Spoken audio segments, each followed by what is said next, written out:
Hello, my name is Charles Cochran, and I'd like to welcome you to our trade recap on the Emini. Every day we make specific trade recommendations for the note, the bond, the Emini, gold, crude, and the euro, and then we recap Emini and note for sure, and sometimes other contracts. But we want you to become familiar with our way of looking at the markets, and you can see our track record unfold in front of you.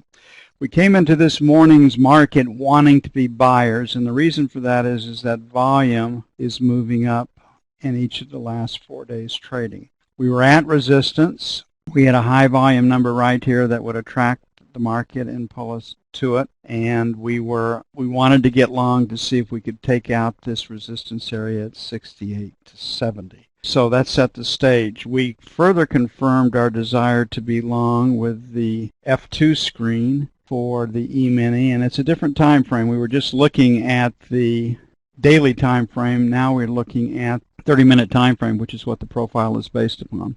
This information on the F2 screen, the 30-minute time frame, confirmed what we saw on the dailies. We had strong buying, we had P's, we had P's, we had another P with it from a volume standpoint. And in the overnight session, you can see right here that we were dealing with another P. And so we were buyers, essentially. That was the idea. We had hoped to buy 60 to 62. We said it might take 65s to get in. So we always try to buy on the cheap or sell expensive, but sometimes we're not able to do that.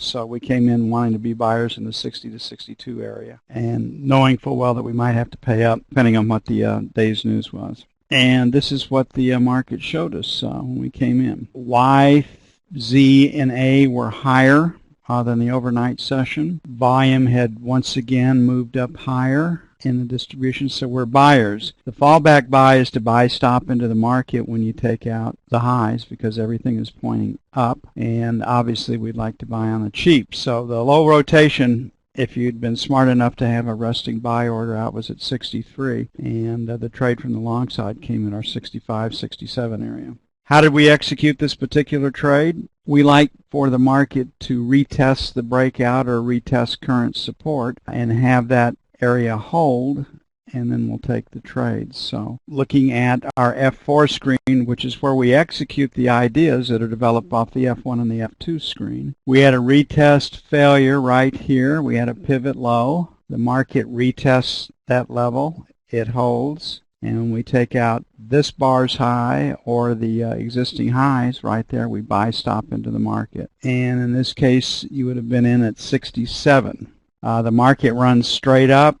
The first pause is in the 73 area. We expect to make 2 to 3 points. Sometimes you can make more. So you can see there was 6 points potential on that first move, and worst case situation you would have made 2 points. So the idea was to be a buyer. We had hoped to buy 60 to 62s. We said it might take 65s to get in, and you can see right here in the day session that 65 was support, and the market was up and off, and so buy stopping into the market and making new highs is the choice that you're left with.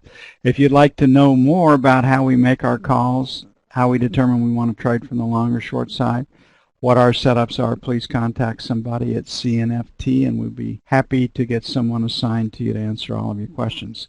And I'm looking forward to seeing some of you in the room.